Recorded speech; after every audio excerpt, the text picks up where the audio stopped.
कहानी ज्यादा लंबी नहीं है, कृपया इसको पूरी देखिएगा और लाइक और सब्सक्राइब भी कर दीजिएगा।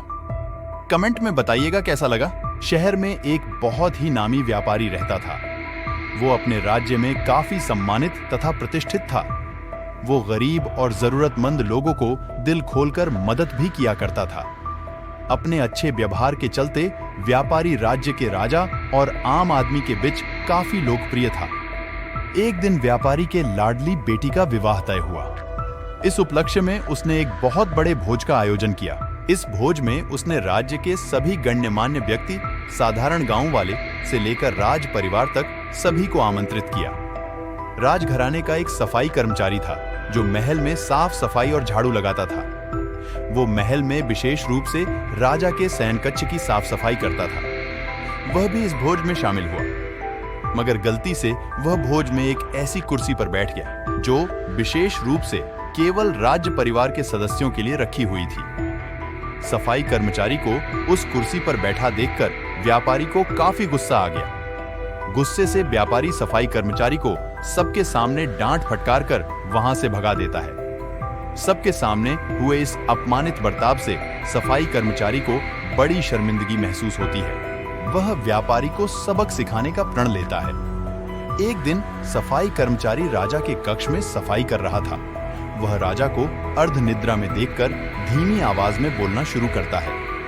यह व्यापारी अपने आप को क्या समझते हैं? आज तो हद कर दी इस व्यापारी ने। इश्क की यह मजाल की उसने स्वयं महारानी के साथ भी दुर्व्यवहार किया। यह सुनकर राजा की नींद खुल जाती है और गुस्से में सफाई कर्मचारी से पूछता है, क्या यह वाकई में सच है? क्या तुमने व्यापारी को दुर्व्यवहार करते देखा है? सफाई कर्मचारी तुरंत राजा के पांव पकड़ते हैं और कहता है, मुझे माफ कर दीजिए महाराज, मैं कल रात को ठीक से सो नहीं पाया।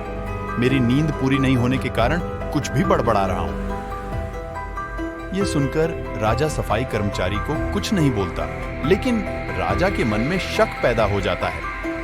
उसी दिन से राजा व्यापारी को महल में बेरोक-टोक घूमने पर पाबंदी लगा देता है और राज्य को चुकाने वाला कर में भी भारी इजाफा कर देता है। अगले दिन जब व्यापारी महल में किसी काम से आता है तो सेवक उसे बाहर ही रोक देते हैं। यह देखकर व्यापारी बहुत अचंभित होता है। तभी वहीं पर खड़ा सफाई कर्मचारी मजे लेते हुए कहता है, अरे सेवक, जानते नहीं ये कौन है? ये इस राज्य के बहुत बड़े व्यापारी हैं, जो तुम्हें महल से बाहर भी फेंकवा सकते हैं। ठीक वैसे ही जैसा इन्होंने मेरे साथ अपने भोज में किया था। इनसे तनिक सावधान रहना। यह सुनते ही व्यापारी को सारा माजरा समझ में आ जाता है। वह सफाई कर्मचारी से अपनी पिछली हरकत को लेकर माफी मांगते हैं और उसे अपने घर परिवार सहित खाने पर आने का न्योता देता है। जब सफाई कर्मचारी व्यापारी के घर में जाते हैं, उसे खूब सम्मान के साथ स्वादिष्ट और लाजवाब भोजन से सत्कार करते हैं। फिर बड़ी विनम्रता से भोज वाले दिन किए गए अपमान के लिए क्षमा मांगता है और बोलता है कि उसने जो भी किया गलत किया। सफाई कर्मचारी बहुत खुश होता है और व्यापारी से बोलता है, आप चिंता ना करें, मैं राजा से आपका खोया हुआ सम्मान आपको जरूर वापस दिलाऊंगा। अगले दिन राजा के कक्ष में सफाई करते हुए सफाई कर्मचारी फिर से बड़बड़ाने लगते हैं, हे भगवान, हमारा राजा तो इतना मूर्ख है कि वह गुसलखाने में भी भोजन कर लेते हैं। यह सुनते ही राजा बहुत क्रोधित हो जाता है और सफाई कर्मचारी को कहता है, मूर्ख, तुम्हारी ये हिम्मत, तुम्हें मालूम है इस गुस्ताखी के लिए तुम्हें कठोर दंड मिल सकता है।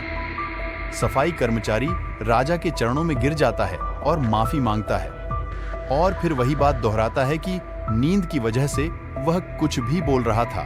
उसे खुद नहीं मालूम कि वह क्या कह रहा था और कभी दोबारा नींद में न बड़बड़ाने की कसम खाता है। राजा सोचता है कि जब यह मेरे बारे में इतनी गलत बातें बोल सकता है तो इसने व्यापारी के बारे में भी गलत बोला होगा। मैंने बेकार में ही व्यापारी को दंड दिया। अगले ही दिन राजा व्यापारी को महल में उसकी खोई प्रतिष्ठा वापस दिला देता